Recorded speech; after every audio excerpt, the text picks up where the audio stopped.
Hi, it's the 9th of December. I've got my Christmas tree lights on and my artificial fire on.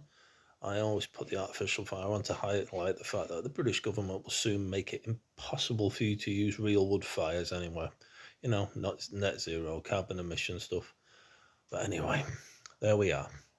So I was going to talk about some political things this morning, but I'm just going to talk about local kind of government and maintenance issues. At the moment, where I live is bouncing down, quite windy, blustery. It's kind of a typical winter in the UK. We don't generally get snow until late December and generally into this January, sometimes February. And it wasn't unknown for us to get it in April. But obviously, winter, leaves have cast everywhere.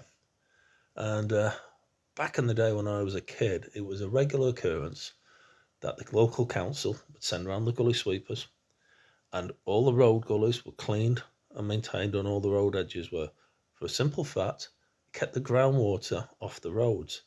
You will notice nowadays everywhere in the UK that the roads flood. Now, in my particular industry, I work in the water industry. We're forever getting people coming up saying, "Are you fix? Is when you do this water main, is that going to fix all the water in the roads?" And you haven't explained to what you'd think was reasonably intelligent people that those are road gullies, and your local council hasn't cleaned them in about 15 years. That's why your road floods all the time, and that's why you can't walk down the footpath. But that's what I'm talking about, though, is as a kid, it was a standard practice. The local councils would do it. Granted, they didn't have the amount of road traffic on, and you didn't have the amount of cars parked everywhere, which has become a major issue, I think, for local councils because side roads and main roads are that congested with car traffic and parked cars that even if they come out, they can't actually get on the gullies. I don't know how they're ever going to rectify it because say that the country wasn't designed for this volume of people. And keep adding and forcing it, forcing more properties into smaller areas.